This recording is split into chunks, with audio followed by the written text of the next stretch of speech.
जम्मू कश्मीर के रामबाण से आई इन तस्वीरों ने सरहद पार पाकिस्तान में हड़कंप मचा दिया है।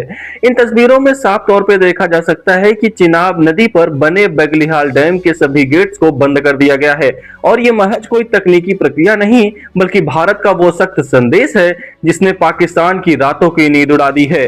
दरअसल पिछले एक साल से जब से भारत ने सिंधु जल संधि को निलंबित किया है, उसके बाद से बगलिहाल डैम के बंद गेट पाकिस्तान के लिए आने वाले संकट का एक गवाह है।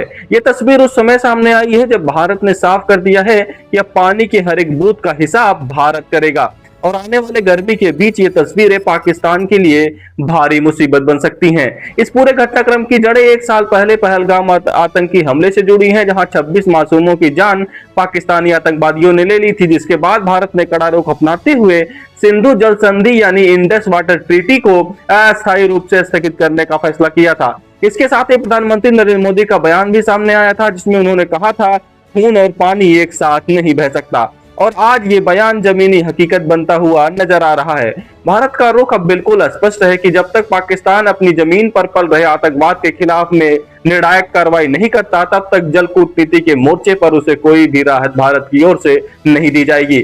बगलिहाल डैम के गेट बंद होने से चिनाब नदी के निचले इलाके जो कि पाकिस्तान में पड़ते हैं, वहां पानी के बहाव पर सीधा इसका असर पड़ता है। पाकिस्तान पहले से ही आर्थिक बदहाली और बिजली संकट से जूझ रहा है। ऐसे में चिनाब का घटता हुआ जलस्तर उसकी सिंचाई और पेयजल व्यवस्था को बर्बाद कर सकता है। इतना ही नहीं, 1960 के बाद पहली बार ऐसा हुआ है जब भारत ने पाकिस्तान के साथ पानी के बहाव का डेटा साझा करना बंद कर दिया है।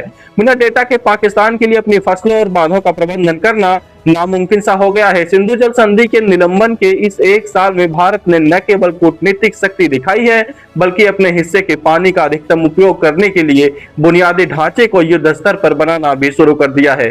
भारत अब अपनी जल विद्युत क्षमता को काफी तेजी से बढ़ा रहा है, जिसमें कि सुधार की परियोजना और 2026 तक शुरू होने वाली पकलडूल और कीरू जैसी बिजली परियोजनाएं भी जम्मू कश्मीर में सामने आ रही है। इसके साथ ही ब्यास गगन नहर लिंक और यमुना की कनेक्टिविटी जैसे बड़े प्रोजेक्ट को भी भारत सरकार प्राथमिकता दे रही है। इसकी वजह से अब दिल्ली, राजस्थान और हरियाणा, पंजाब के खेतों तक भी भारी मात्रा में पानी पहुंचाने की तैयारी है। भारत की इन एक्शन की वजह से पाकिस्तान बौखलाया हुआ है और अंतर्राष्ट्रीय कानूनों के उल्लंघन का आरोप वो भारत के ऊपर लगा रहा है। वहीं भारत ने अंतर्राष्ट्रीय मंचों पर पाकिस्तान के आरोपों को सिरे से खारिज करते हुए ये साफ कर दिया है कि 60 साल पुरानी इंडस वाटर ट्रीटी मौजूदा हालातों के हिसाब से आउटडेटेड हो चुकी है। बढ़ती जनसंख्या और जलवायु परिवर्तन के इस दौर में भारत अपने हक का पानी किसी भी कीमत पर बर्बाद नहीं होने देगा।